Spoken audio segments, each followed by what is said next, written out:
Hold on, baby. I'm coming. Welcome back to The Darkness 2. This is potentially the last installment of this series. You defy me! Yeah, and it looks like we are Jackie! in hell. You found your way here. Jenny? Is that really you? Yep, be right there, Jenny. You know, just gotta pick up these relics that are in hell for some reason. And then I'll make my way right over to you. You are of no consequence! Okay. We'll see about that. Hey, I finally have a body I can see. Weird. Oh, yes. Back to my armored look. You are not welcome. I'm not? Why the hell not?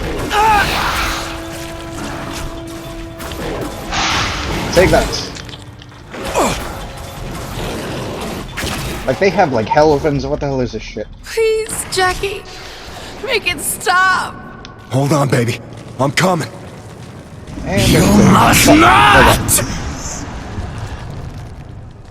Like, they don't really have hearts I can eat, do they? Not really. Alright. Alright, now we're dual-wielding Kezef. Which... I don't know what that is exactly. Like a hell weapon, I guess. Let's see what else we can buy. Now, right now, we can do the Cossack Black Hole. Increase the size of the black hole. It's fine. I don't...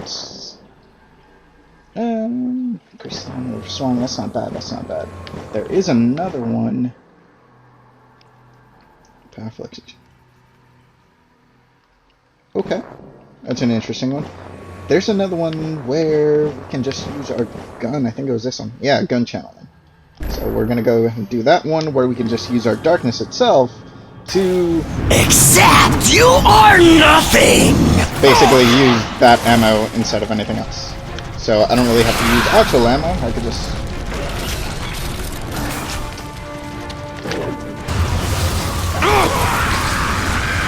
What I was saying is that I don't have to use actual ammo. I could just use the darkness to empower it for a limited time. God damn it. Are we done with those? This is a crazy looking weapon, I will say. No. The guilt consumes you! She will never leave here. Bet.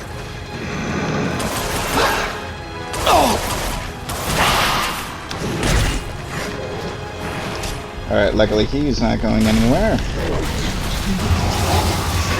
Get another one of these bad boys, why not? Toss it over.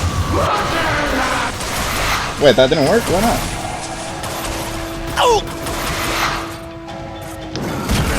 Why didn't that work? Tell me. I want to know. What are these things anyway? Need some more hearts. We don't see anything else. Ooh. Ah. These things are actually pretty easy to deal with, I will say. We haven't reloaded in a while. Let's grab this. Wait, does it go away after a while if I don't collect it? Weird. Okay. Whatever, doesn't matter. Ooh, a spear. Fuck yeah. Gimme. My audio just went a little, like, lower. Your soul is lost! No, it just went creepy, I guess. It went demonic. Give me a shield, why don't you? I've been neglecting my executions.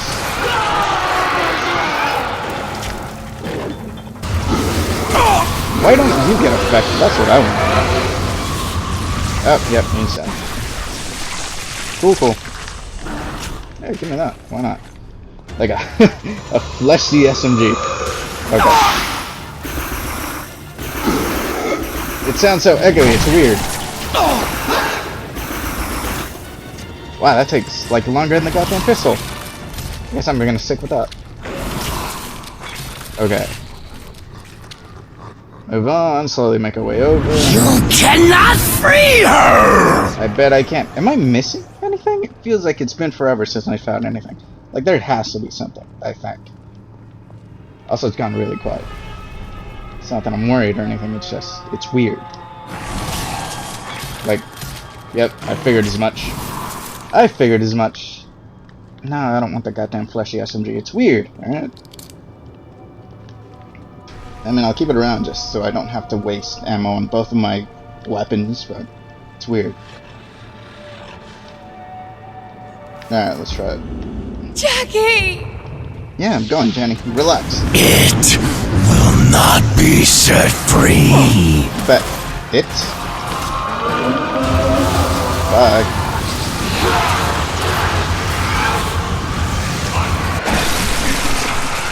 Luckily, I don't get affected by that. That would be awkward.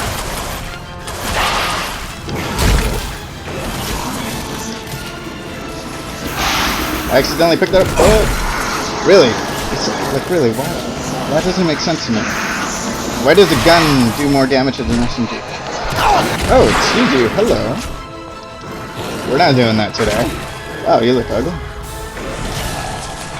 I mean, I'm not one to talk, but whatever. I can't go under there. Alright, get up, Jackie. I mean, I'm here. Jenny? Oh. No! You cannot! Well, there goes one. Watch me. It lies. No, you do. You will not have My power! I already gonna do. pop up over here, for sure. Yep. Whoa, what happened there? Did you see that? Like, glitched out. Give me a shield. Not that I need it, but whatever. And a badoosh. Alright. Cool. How many of these things are you going to toss in there, really? And lining them up perfectly. Ooh, is that ooh, a machete. Fucking AR. Jenny is gone! Alright, what are we doing here? Accept your fate! And what is my fate exactly? Huh? You want to tell me? Oh, okay, I got a fucking... It's a manual? Is that the right word? So gun channeling, yeah, I'm not using my bullets anymore, but I am using darkness to shoot darkness bullets. Oh, bullshit, come on. What the hell, dude? Okay, come here. Why isn't that working? Seriously. Oh, I could just take it away from you? What? Bullshit. No, now you owe me some goddamn help, huh? What do you think? Give me the hots. Get the fuck away from me. You killed my friend. Oh god, there's a lot of them. Okay. We done? Give me that. Did I miss anything? Could have sworn there was something else. Yeah, literally my best weapon right now is this. Come on, open up. I know you want to. There we go. I didn't kill you.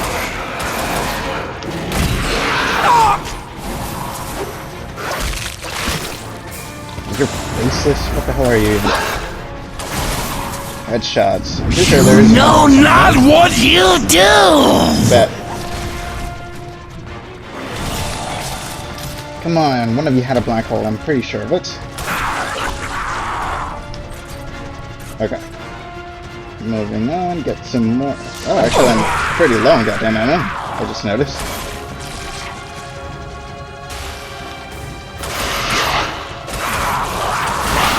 There we go, headshots. Nice, nice, nice.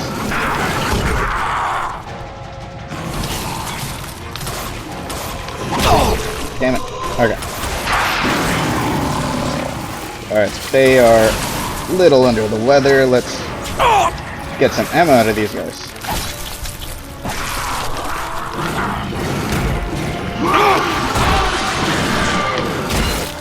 They're too fucking short to do anything else, okay?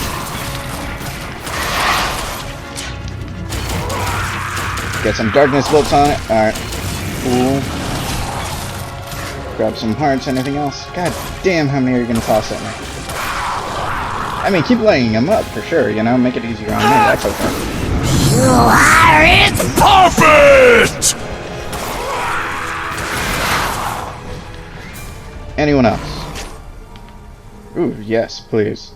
Let's toss it. Keep going! You're gonna do it! Oh, man, maybe no.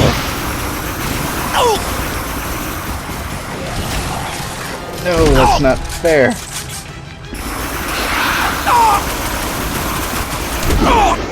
God damn it, you bitch. Give me that.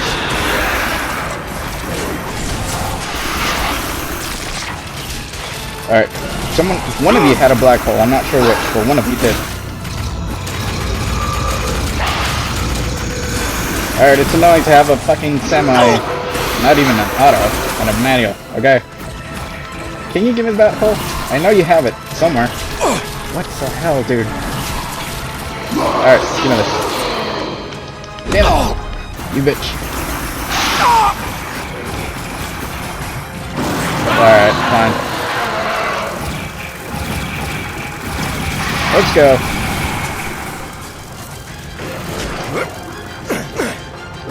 Fuck. That didn't work. Nope, give me some health. How many hearts am I gonna have to fucking consume right now? So many. So many hearts. I don't even know if these are hearts. Like demonic bullshit pieces of garbage. Alright. Anything else I can do here? Doesn't look like it. Oh, never mind. Nice try. Nice try. Oh, you bitch. What even hit me? Oh, this one doesn't even have a fucking bullets. Lame. Alright. Doom yourself! Oh. She's worth it. We'll find out, I suppose.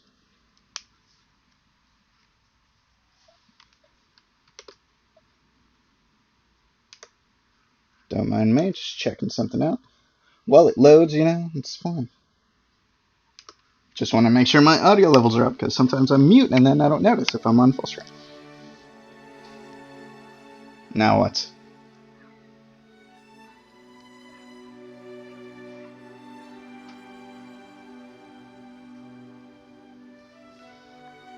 Jackie, you did it. I didn't mean for this to happen. Any of this. Shh. We don't have much time.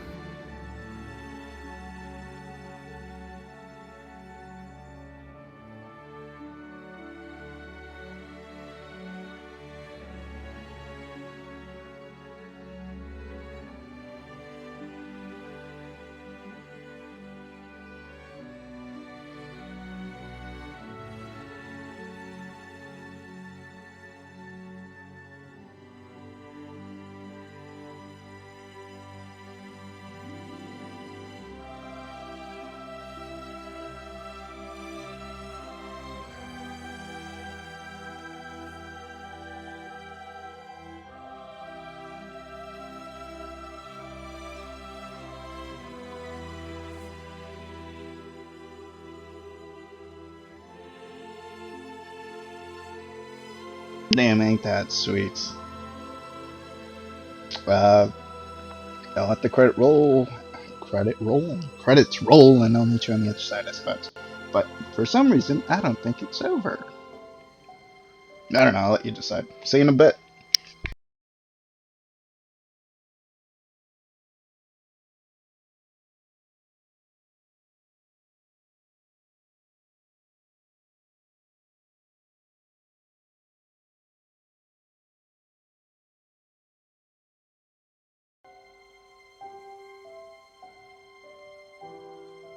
What did I say? Now, we do have the option to let go, and I don't know what happens if we hold on, but for the sake of the story, let's let go. It's time to go, Jenny. I love you, Jackie Estacado. No matter what happens, I always will. I'm so sorry. Sorry? Jenny, I'm the one who should be... Whoa.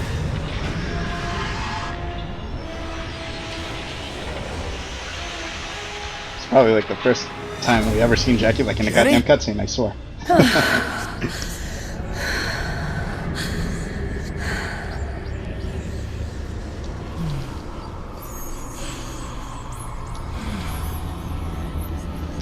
Quite the view, I will say.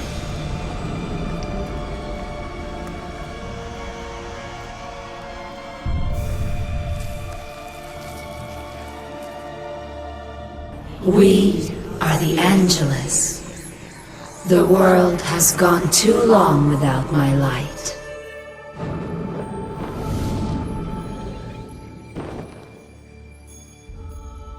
Oh, yes. It's been so long. Where's Jenny?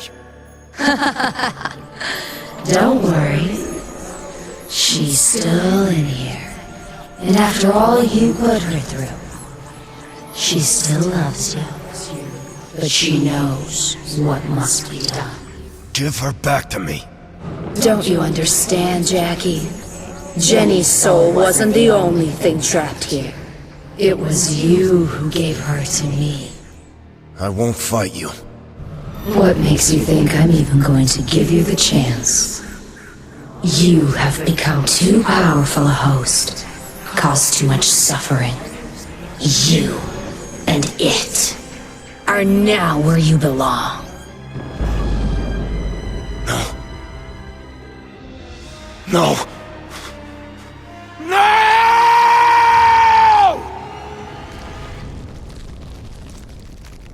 Yep, I'm in hell. This is perpetual darkness in hell, and I shit you not, that is how the game ends. There is no sequel. It is just this, and I'm really upset by that. I would have loved to have another game of this, The Darkness 3. Fucking, they just left us on the major of the major cliffhangers. And they're like, oh, that's fine. We're gonna leave it like that. I was like, why? Why? Because I played this like later on. Like, I didn't buy it like the first day of. But man, I really love this game. It's really gory. It controls pretty decently for the amount of shit you have to do, especially controlling weapons with your left hand, your right hand, the right tentacle, the left tentacle. The amount of upgrades that we got, it's a lot. It's a lot. But yeah, hope you guys enjoyed. Like, comment, subscribe, and I will catch you guys on another game. There is another little side thing called Vendettas, which is basically other people with darkness-related powers, similar to Jackie, but to a lesser extent. I'll think about playing those, but honestly, no promises. I was just interested in the main game. I think I got through a couple Vendettas the first time I played it ages ago, but I think they do get like increasingly difficult as you move along.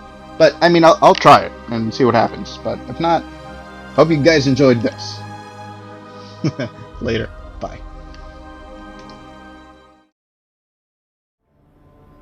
You know, this isn't the first time the Brotherhood has tried to take the darkness. Yeah, things look bleak right now, but believe it or not, they've done worse. A lot worse. It was a long time ago. So far back, no one knew the Brotherhood even existed. They'd been around, but necessity required they keep a low profile. See, they were watching the darkness, studying it, learning what made it tick. They already knew enough not to fuck with the darkness. So if they were going to move against it, they needed to be totally confident in their knowledge. I have to give them credit. The Brotherhood knew what they were doing. They accurately predicted who the next host would be. Swapping children at birth, they raised the host as one of their own. Then, when he came of age, they chained him to a table and tortured him to death. This is the blinding sun. One of these was inserted into each of his eye sockets, gouging out each eye in the process. Each device was then slowly expanded until it shattered his forehead and cheekbones. This was the first of 12 tortures. The darkness didn't manifest itself until the 4th. That means it took 2 more of these unspeakable acts before the Brotherhood could be certain they had the right guy. That doubt didn't even slow them down. These are bad people, Jackie, and they have it in them to be a whole lot worse.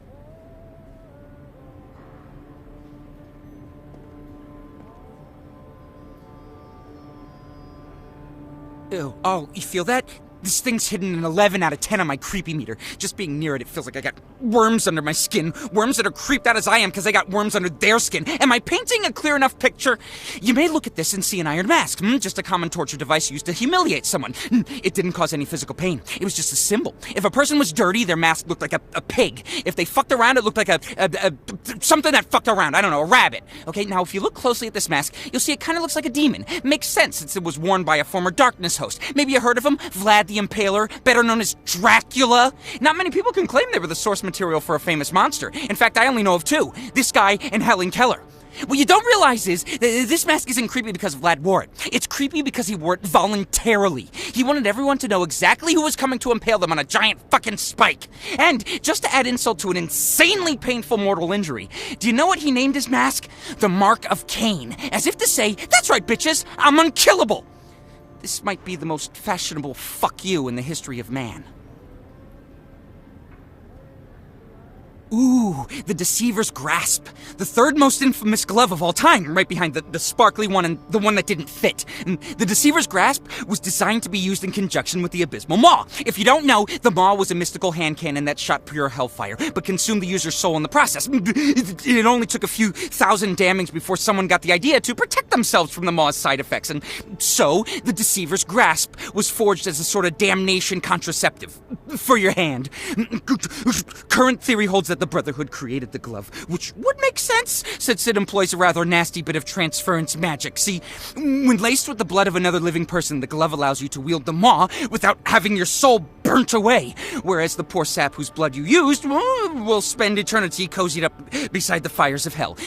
Come to think of it, a better name for this thing would have been the Asshole's Bait and Switch, or my slimy brother Ted. It doesn't sound as ominous, I admit, but it's just so damn accurate. Oh, wow. You seriously have a copy of the True Revelation? I'm impressed, Jackie. Didn't peg you as the reading type. To call this book rare would be laughable. Magic swords, true love, steak. These things are rare. The True Revelation is one of a kind. I'm not exaggerating. Every copy is completely different. See, the True Revelation is actually the Revelation of John, the Bible's explosive summer blockbustering finale. There are three schools of thought about the Revelation. The first believes it is a literal prophecy. This is retarded. The second believes it's a metaphor for Roman persecution. Plausible, but boring. The third believes it is a code that, once deciphered, will reveal the true revelation. People who believe this tend to be insane, but also extremely fun at parties. Now, everyone deciphers the revelation differently, which is why each copy is entirely unique. Just flipping through this one, it appears to have been deciphered by the Brotherhood. In fact, it predicts the Brotherhood's descent into Crazy Town. That means this is a relatively true revelation. See, we can prove the Brotherhood went crazy, but we can't prove what the revelation predicted. Chances are the man who wrote this copy only saw what he wanted to see inside the revelation. Or he was insane and just poured his depravity onto the page. Like they say, write what you know. Either way, this translation has probably guided the Brotherhood's actions for at least a century. Kind of like the normal Bible still does today, Almost makes you wonder who's crazier.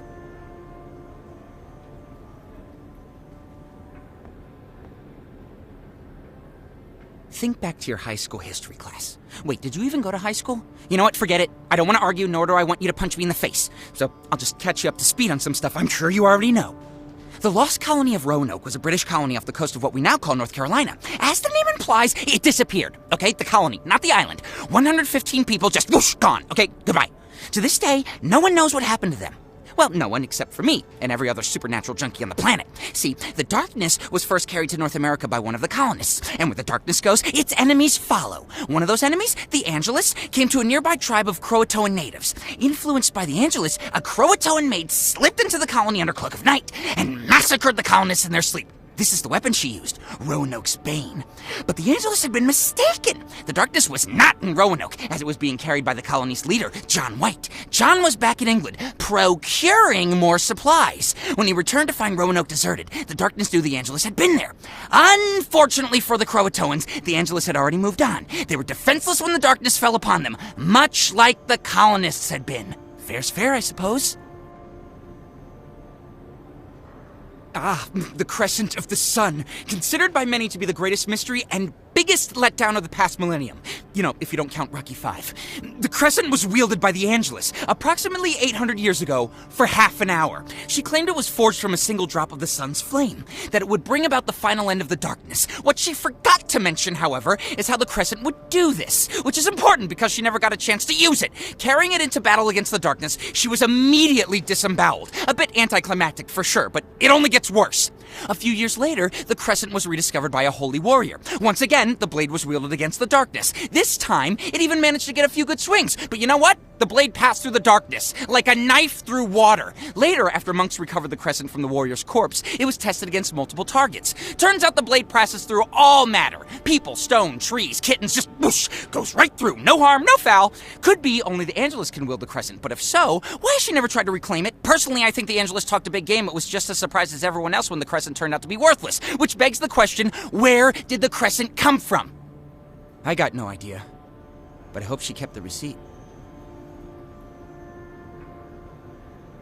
Okay, I'm looking at this and what I'm seeing is the Chime of Deliverance. But, and mind you, this is a small but, all records of the chime say it was destroyed along with Solomon's temple back in 586 BC. That said, records have been wrong in the past, so who knows? Maybe it's the real thing. The chime first dates back to the 40-year war, that period of time when Moses and the Israelites fought the darkness in the wilderness. The chime wasn't designed to be a weapon. Instead, it was an instrument of safe passage. According to the secret histories, the chime was carried ahead of Moses' army and struck every 153 steps. Now, any army in history would tell you that ringing a bell nonstop is a bad idea. That's how your enemy finds you. Thing is, the darkness is no ordinary enemy, and the chime is no ordinary bell.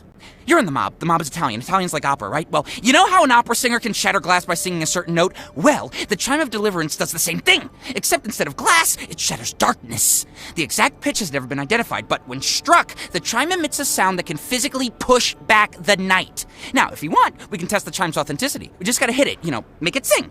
And this is a much larger butt. A butt of epic proportions, really.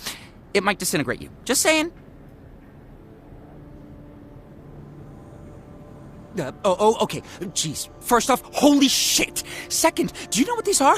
These are Af and Hema. That ring any bells? No? Okay. Well, then let me put it this way. There are 6 angels of death. You are currently holding 2 of them. Yeah. Okay. Their names are Af and Hema. Roughly, they translate to wrath and anger. It was on the 7th level of heaven that God bound Af and Hema with chains of fire and shadow, which was no small feat, mind you. These weren't your run-of-the-mill chubby cherubs. The Af and Hema were roughly the size of a large volcano and packed 10 times the firepower, all right? Then again, God being God, I guess it wasn't really a fair fight, but whatever, I'm getting off topic, okay? As the story goes, the Angelus asked God for a weapon to aid her war against the darkness. God was in a giving mood that day, so he reforged Af and Hema into the flames of creation, all right? Tempering them down into blades. These blades, these right here. Now, some say the angels are still alive within the blades, and I tend to agree. Try all you like, but you can't separate them. No. Try taking only one of them out of this room. It might slip out of your hand, or you might just drop dead of a stroke. Now, you never know, but they will not be parted. We're talking peanut butter and jelly. Ham and cheese level of commitment here, man. Somewhere, somehow, Af and Hema are still bound by the chains of fire and shadow. Jackie, let me introduce you to Enoch, great-great-great-great-grandson of Adam, great-grandfather to Noah, and the only guy who knows how many angels can dance on the head of a pin. I'm sure he'd say hi, but as you can see, he's dead. Enoch's a special guy. If not for him, we'd only know a teeny-tiny little smidgen of what we do about heaven, hell, and all those weebly-wobbly bits in between.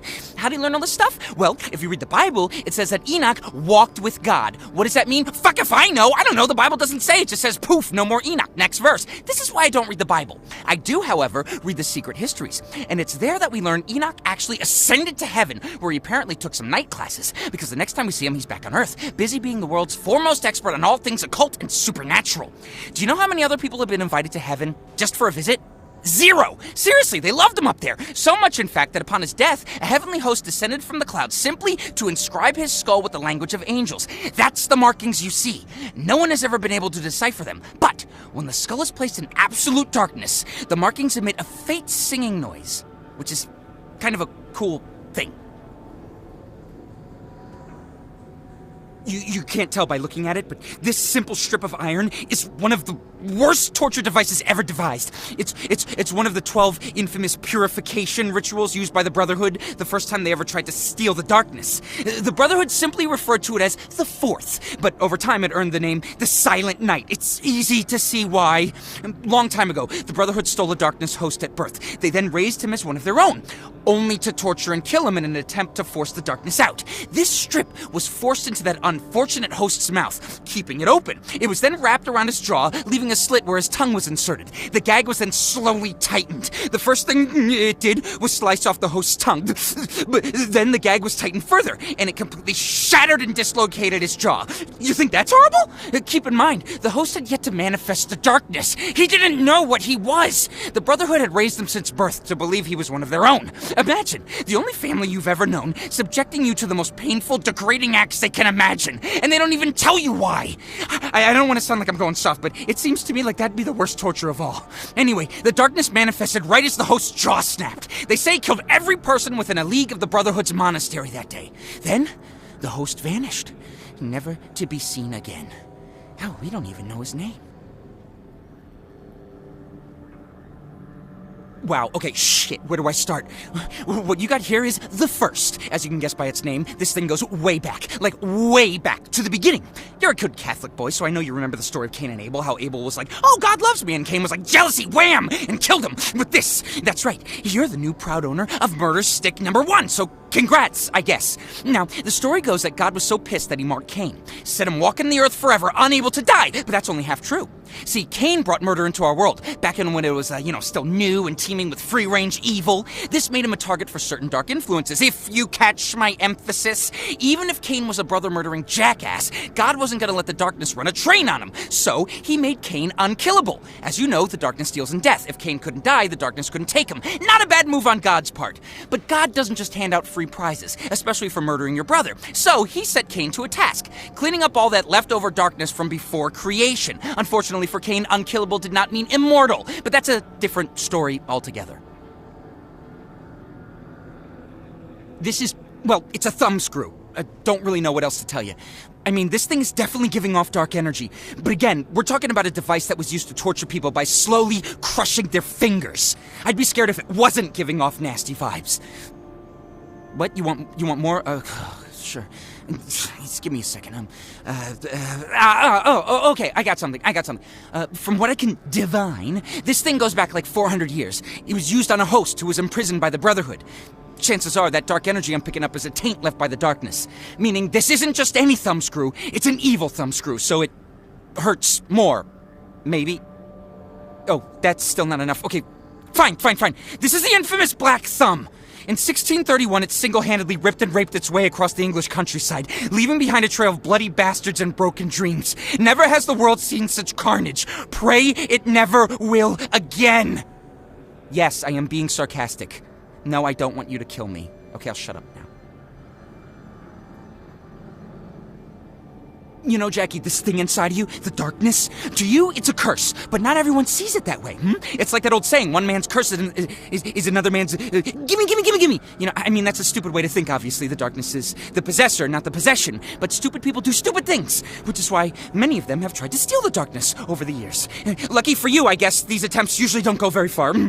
Take this relic, for instance. Over time, it has earned the name the Fool's Phylactery. If you ever played D&D as a kid, and looking at your muscles, I will assume you did not. You'd know that a phylactery is like a Tupperware for souls. It keeps them safe, fresh, unspoiled. It also doesn't fucking exist! Nowhere in all the black arts is there such a thing as a phylactery. See, the Fool's Phylactery is a hoax perpetrated by a monk back in the 1600s. He'd had his fill of religion and was looking to cash out, so he crafted this fancy container, forged some ancient scrolls, then sold it to the first rube he could find. That idiot tried to catch the darkness and got eaten instead. You'd think that would be the end of it, but no. 400 years and countless dead later, this shit is still going on. People are fucking idiots. This is why I live in a box, under a bridge.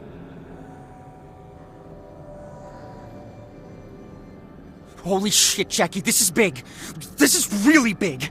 You know how the Siphon of the Angelus was designed to hold the darkness? Well, this is the Prism of the Brothers, and it's meant to hold the Angelus. After the darkness escaped the Siphon, the Brotherhood vanished for a long time. So long, in fact, it was believed that they disbanded. But no, the Siphon of the Angelus had been lost to them. Without it, they couldn't make good on their plan to shroud the world in darkness. Instead, they decided to burn the world with light, so they built this. When the darkness in Angelus re-emerged during World War II, the Brotherhood was waiting for them. Don't ask me how, because I sure as hell got no idea, but the Brotherhood defeated the Angelus, trapping her inside the prison. Okay? Where, according to legend, she remains today. But here's the thing, Jackie. I'm looking at this prism right now, and I'm not picking up a thing. No holy essence, no dark magic, nothing. The Angelus is not inside the prism. In fact, it never even touched it. If I can be honest, this scares the living fuck out of me. The Angelus has not been seen on our world in 70 years. We thought it was because she was trapped in this, but she's not, Jackie. She's still out there. Where the fuck is she? I hunger for blood! Okay, that was weird. That was weird. Listen, I'm gonna tell you about this particular relic, but you gotta promise me something. No matter what I tell you, you can't let this get weird, okay? Okay? Okay. This is the reliquary of the Blessed Blood. It is said to contain a relic of untold worth, an object of unfathomable holiness, a preserved piece of flesh from the Messiah himself. Yes, that's right. We're talking about the foreskin of Jesus Christ. Except, here's the thing. There is someone's foreskin inside this reliquary. It just didn't belong to the holy member. It actually belonged to a guy named Miles from South Hamiltonshire. Don't ask how I know this, I just do. I'm an occultist, alright? Just forget about the foreskin. The foreskin is a distraction. There was nothing important about the foreskin, and we should both just forget it ever happened. Moving on! The container is what's so important here, okay? See, the darkness isn't the only power the Brotherhood wants to harness. They're just as interested in the Angelus. This reliquary was their first attempt to create a vessel that could hold the Angelus. It was a total failure. All it did was piss off the Angelus, and when she's pissed, she does like to burn things. Still, there's dark magic in here. Magic best hidden from certain people. And turning it into a impossibly ridiculous foreskin holder was a good way to do that. Now, if you'll excuse me, I need to go scrub my memory with bleach and steel wool. What's a good word, Jackie? See this sexy guy right here? This is the Dark Man. As you can tell by the cute little demon heads on either side, the Dark Man was one of your predecessors. In fact, he's the first Darkness host we have any record of.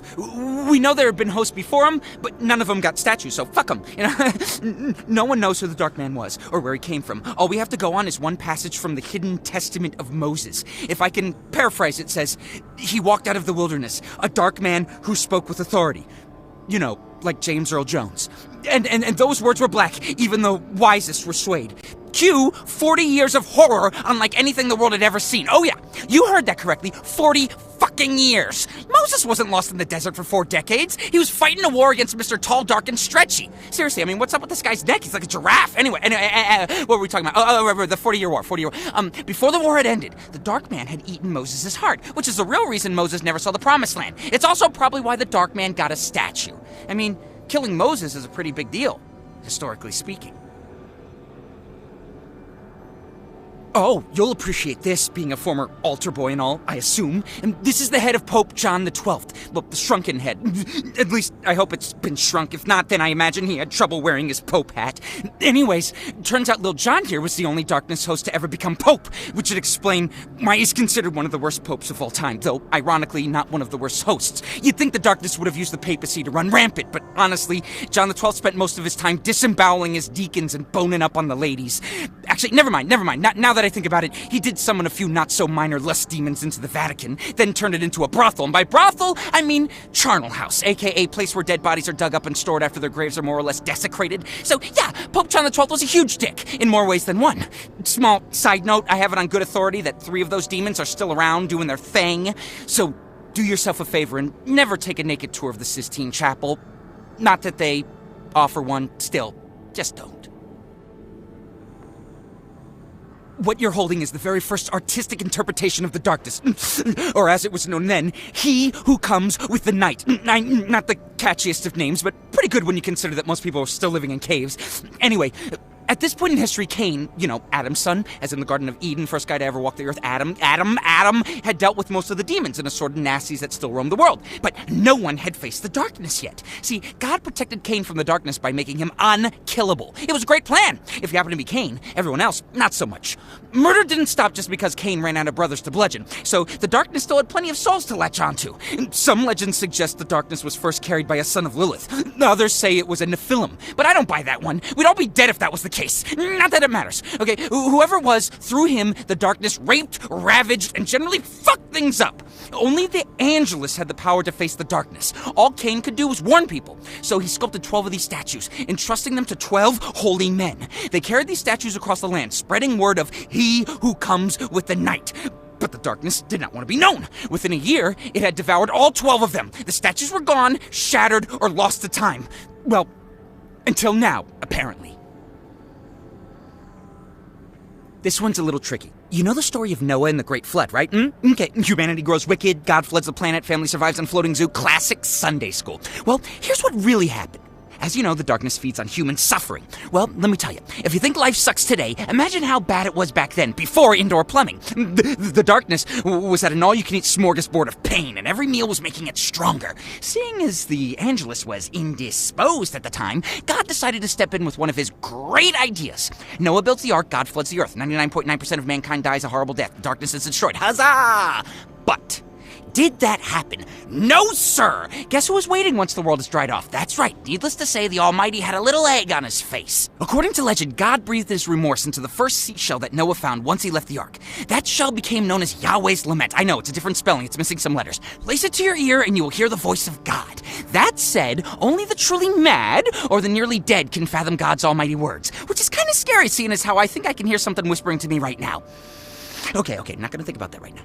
Anyway, that's the deal with this thing. It's either Yahweh's Lament or it's a seashell. The world may never know. How you doing, Jackie? Okay, so you know the story of the Ten Commandments, right? Of course you do, okay? Moses went up a mountain to receive God's law. When he came back down, Moses found his people worshiping a new god, the golden cow. But they didn't call it the golden cow, it had a name. But legend says God struck it from man's tongue, never to be uttered again. Nowadays, we just call it the graven image. Well, Moses was pissed, obviously, so he disbanded this little cow cult. Some of his people, being of a progressive mindset, were like, hey, what about freedom of religion, man? To which I assume Moses responded, you're kidding, right? But they weren't. So, led by their high priestess, these, we'll call them Calvinists, left Moses and went into the desert to worship their graven image. It was there, according to legend, that the Calvinists met a dark man. You can probably guess where this is going. The dark man claimed to speak for the graven image. He said it demanded sacrifice, human sacrifice. These weren't the smartest people. So, it wasn't long before they were cutting out each other's hearts. When they got around to sacrificing the high priestess, she was understandably not too keen on the idea. So, to save her holy ass, she repented to the God of Moses. Surprisingly, this worked. The Angelus descended upon the altar, possessing the body of the high priestess. The dark man escaped. The people didn't.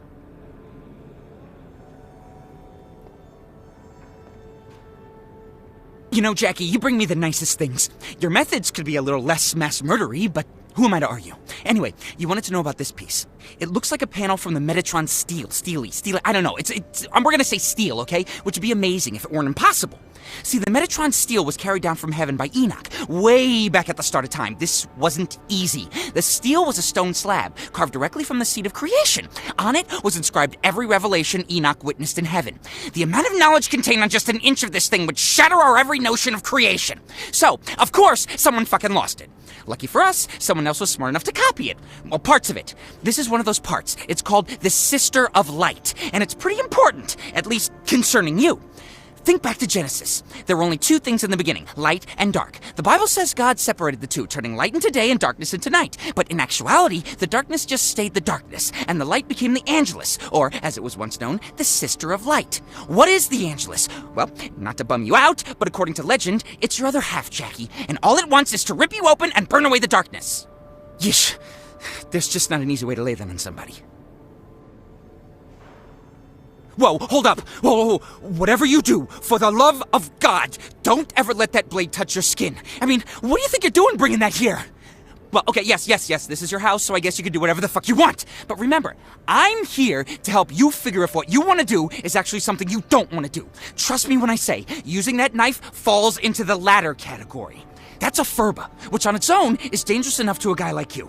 A Furba's blade will pin a demon to the spot. Once that's done, only the person who shanked the demon can free it. Now, it is possible that a normal Furba wouldn't be strong enough to bind you, but this is the Trinity. Its blade was forged from the 3 nails that crucified Christ. Not normal! Extremely not normal!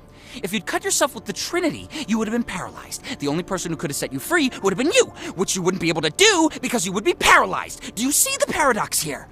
Come to think of it, you ever decide to touch this stuff, just ask first. All right, nothing big, just a simple, hey, Johnny, is it okay if I touch this? And I'll say, sure, Jackie. That absolutely will not trap you in a never-ending loop of torment. Or I'll say the other thing. You know, no. I don't know if you've looked inside this box, but the ashes in here, yeah. Definitely a dead guy. In fact, I think this dead guy used to be Cain. You know, first son of Adam and Eve, formerly of Cain and Abel, that guy. Now, there are 2 theories about what happened to Cain. The first claims that he married his sister and built a house where they lived until the day it collapsed, killing him. And honestly, that's so fucking boring I almost believe it.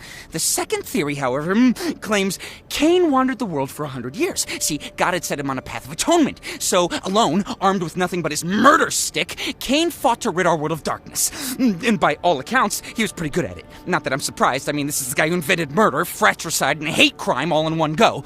Obviously, he had talent. But talent won't get you very far against the darkness. Cain had heard of a woman called the Sister of Light. We know her as the Angelus. Cain tracked her down, seeking an ally against the darkness. Thing is, the Angelus is one nasty bitch. Real stickler for the rules. 100 years couldn't remove the stench of Abel's blood, so when the Angelus got a whiff of Cain, she burned him on the spot. Seeing as how I'm holding a box of his ashes, I'm inclined to believe the second theory.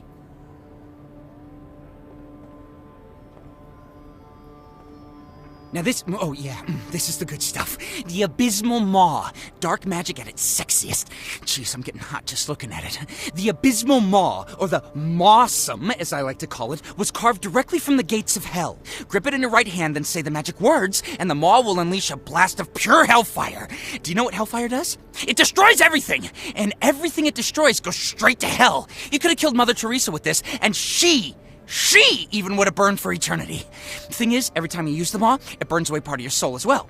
Most people only get 3 or 4 blasts before they wake up in hell. Theoretically, a darkness host could probably use it ad nauseum, you know, since your soul is already kinda in hell.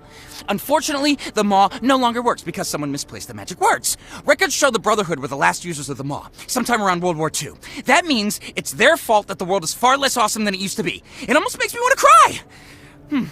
You know, maybe next time before you tear 5 or 10 of them apart, you could, I don't know, ask if they remember the words?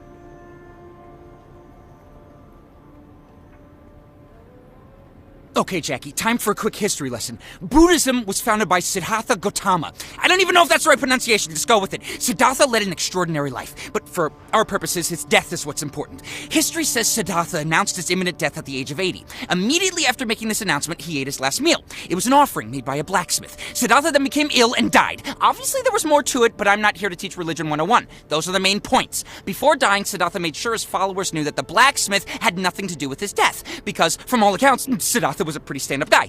Unfortunately, he was way off on this one. The blacksmith totally poisoned him. And that's not all. He also gave Siddhartha water from his pitcher. This pitcher. As you can guess, this is no normal pitcher. This pitcher works like a soul pump. Drinking out of it creates a mystical vacuum inside the jar. Stop drinking, and your soul is whooshed into the clay, where it remains until the magic is broken. The magic on this relic is unbelievably strong. It's held for over 2,000 years, and that's why this relic has earned the name Siddhartha's Tears, because Siddhartha is still trapped inside. Who'd do such a thing to such a nice guy like Siddhartha? I think you already know. The darkness is the enemy of peace and unity. Its wrath is not always violent, but it is cold and unyielding. Just like Siddhartha's tears. Or the Red Sox. I gotta say, I'm a little disappointed. I've waited years to see one of these. 7 years, if we're being honest, and it is not living up to my expectations. You gotta understand, only 12 of these masks were ever made. This is probably the only one still in existence. That's already enough to mark this thing as priceless. But it doesn't stop there. No, sir. These masks were forged by a group of monks known as the Brothers of Men. And we're not talking about run-of-the-mill pacifist monks. The Brothers of Men were hardcore, ass-kicking warrior priests. It was in China, after the fall of the Han Dynasty. The darkness was living in Shuhan, feeding off the War of the Three Kingdoms. Legend suggests that the Angelus appeared to the monks, warning them of the dark darkness. It doesn't say why the Angelus didn't fight the darkness herself, but it doesn't matter, because the monks, they handled themselves just fine. The monks single-handedly defeated the darkness, using nothing but their fists and these masks. It's said that if a mask caught even the smallest light from the dimmest candle, it would be reflected back 100-fold. The monks were basically walking sunbeams, which sounds goofy when I say it like that, but still, I'm just disappointed to see its magic is long gone.